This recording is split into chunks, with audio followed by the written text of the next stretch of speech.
Учителите го посрещнаха радушно и никой не попита ръководството защо младежът не присъства в списъците. Приятели, вие сте просто невероятни. На предишното видео за седмица събрахме 1 милион гледания. Хайде с това видео да направим същото. Да напишем колкото се може повече коментари, да дадем колкото се може повече лайкове и задължително да се абонираме за канала. Благодарим ви и приятно гледане. Това съм аз, Руслан, обикновен студент, който живее в общежитие, а това е моят приятел Дрон, програмист, фрилансър и просто човек, който всеки ден измисля нов начин за изкарване на пари. Ще помагаме на студентите да си закрият сесите срещу пари. Всеки бизнес, който е измислял Дрон, обикновено завършва с провал. Един път дори се озовах в затвора. И разбира се, не по моя вина.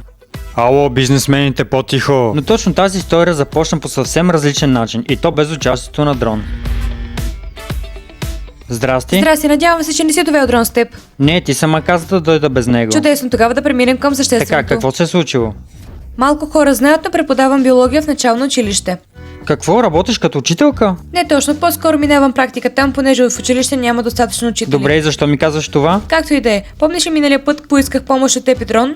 Ами да. И като цяло се справихте добре? Да, но това беше изцяло Дрон. Именно. Ако не беше Дрон, щяхте да се справите още по-добре. Не разбирам, на къде биеш? Утре имам урок, на който физически няма да успея да присъствам. И затова исках да го проведете вместо мен. Кое? Не безплатно, разбира се. Ще ти подаря тази книга. Книга? Саш, уважавам те, но не си се обърнала към когото трябва. По-добре се обърни към някой друг. Никакъв шанс? Абсолютно, съжалявам. Рус, здравей! Здрасти, Дрон. Имам подарък за теб. Какъв точно? Тази книга е за теб. Сериозно? Та утре ни чака много важна задача. И каква е тя? Днес се срещах с много важни хора, които ме помолиха да изнеса урок в училище, а аз, разбира се, не можах да откажа. Тези хора са сериозни. Ето защо. Да. Тези сериозни хора случайно да не се казват Саша Лазарова. Така трябва да тръгвам. Дрон, Да. разказвай. Дрон, разбираш ли, че това е начално училище? Спокойно, ще бъде забавно. Мисля, че всичко е ясно. Съгласих се на тази авантюра. Поредната авантюра, която според Дрон трябва да мине на 100% гладко. Добре. Разказвай. Този път всичко ще мине идеално. Това са деца, нищо не разбират. Просто ще изнесем урок, ще помогнем на Саша, а тя ще помогне Добре, на нас. как ще изнесем самия урок? Саша ми даде нужните конспекти, които ще четем на 5-ти клас до края на часа. А училищното ръководство какво ще каже? Тя ги е предупредила. Казала е, че ще дойдат двама учители от друго училище. Тоест, ние. А защо ние двамата? Аз я помолих, нали сме приятели, правим всичко заедно. Значи вариантът да изнесеш урока сам не те устройва. Рус, ако им помогнеш, ще ти се отблагодаря, знаеш, че ще го направя. Съгласих се. Отказах на Саша, но приех на Дрон. Дрон, може би не трябваше. Човече, какво те плаши толкова? Това са деца, цветята на живота. Именно това ме плаши. На тяхната възраст изобщо не бях цвете. Рус, само 45 минути и сме свободни. О, хей, малък, ела тук. Аз ли? Ами кой друг? Къде се провеждат уроците на 5-ти На клас? 4-ти етаж. По-конкретно? Какво? А вие кой сте? Новия директор. Дрон. Какво събирам информация? Трябва да знаем къде се провежда урокът. Ама не така грубо. Хайде да вървим на 4-ти вървим. етаж. Изглежда това е мястото. Ами ако това е 5-тият, тогава е то. Добре, ето ти лекцията, ти ще четеш. Така, а ти? Аз ще отговарям за дисциплината и останалите неща. О, директоре. Малкия? О, ти също ли си 5-ти клас? Ами какво, не личи ли? По-скоро на първокласник. Всичко чух. Добре, да вървим. Така, тишина. Да, тишина. Чухте ли звънеца? Не, Не, нямаше нямаше звънец. Леле, како правя това? Я да опитам аз. Уважаеми дечица, моля за минутка внимание. Вие изобщо кои сте? Трябваше да ви уведомят за нас. Да, ние сме тук като заместници, за да изнесем урока. Ама вие нали казахте, че сте директор? Какво? Ти каза, че си в 5-ти клас. Ами в 5-ти съм. Ами не ти личи. И на вас също. Така, край, тишина. Чухте ли звънеца? Да. Бързо по местата. Дрон, слушай, можеш ли да не говориш така на малкия? Нали сам каза, че са деца? Ама той първи започна. Ти дебил ли си? Добре, извинявай. А как се Аз се казвате? казвам Руслан Николаевич. Аз съм Дронченко Владислав. Защо се смеят? Абе, нещо смешно ли казах? Какво става? А защо мокнахме Дрон, изведнъж? започваш да се превръщаш в типичен Ама учител. защо се хиля така? Деца, хайде да се запознаем още веднъж. Хайде.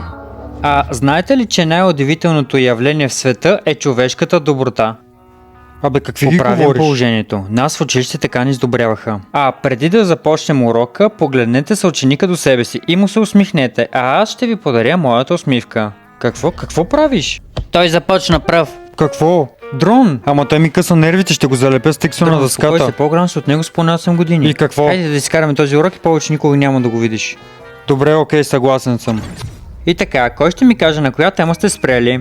Както си знаех, гора от ръце. Какво? Казах гора от ръце, господи, аз се превръщам в учител. Руслан Николаевич, може ли въпрос? Руслан Николаевич, колко хубаво звучи името и бащиното ми. Може би трябва да стана учител. Да, какъв беше въпросът? Нашата учителка си тръгна за винаги или ще ни преподавате от тук нататък? Не, ние само заместваме за един урок. Следващия път ще бъде воден от вашия преподавател. Слава богу! Какво? Пак ли си търсиш белята? Дрон, Какво? престани! Така, вашия учител ми е оставил конспект, по който ще водим днешния урок. И ще проверим вашите знания. И ще проверим вашите знания. Ето и въпросите от предишната тема. Владислав, моля, направете проверка на знанията по предходната тема. Разбира се, Руслан Благодаря. Николаевич. И така, ученици, има ли желаящи да отговорят? Желаещи бол. Добре, тогава започваме с... вас. С мен? Да, с вас ставайте. Няма да ставам. Казах Какво? да станеш ученико. Ето станах.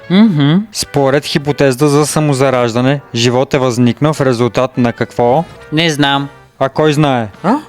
Знаех, ама забравих. Какво? А главата не си ли забрави? Ама защо все ме закачате? Какво? Аз да те закачам ли? Просто ти зададох въпрос, който сте учили, а ти не можеш да ми отговориш. А вие можете ли?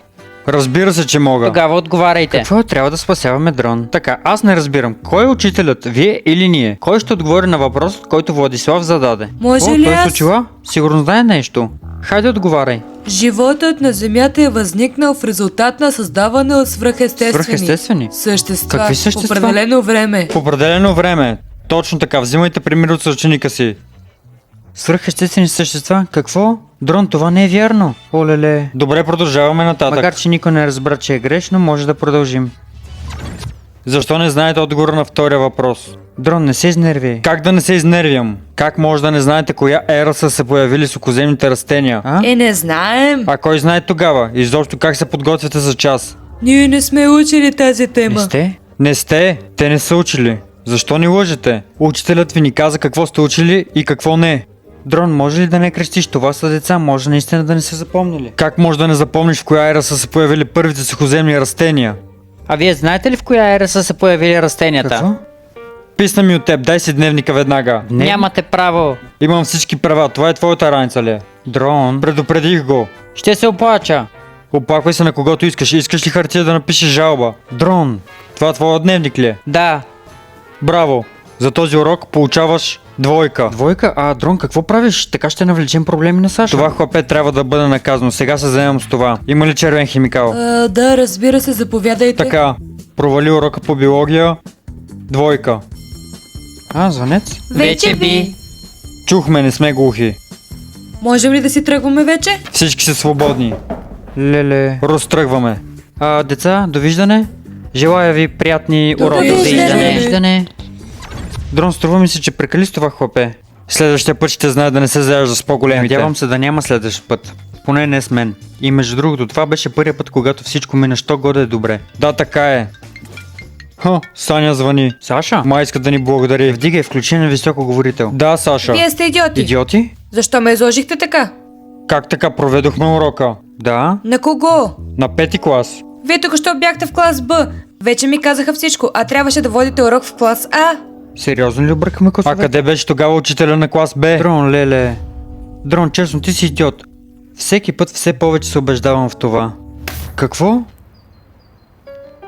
Ах ти! Повече не идете в нашето училище. Идиот! Дрон, чакай. Специално ще започна работа в това училище, за да те науча на обноски. Дрон. Приятели, огромно благодаря за подкрепата. Не забравяйте да коментирате, да харесате видеото и да се абонирате за канала. Гледайте и предишните ни клипове, като кликнете на анотациите. Желая ви хубаво настроение и до скоро!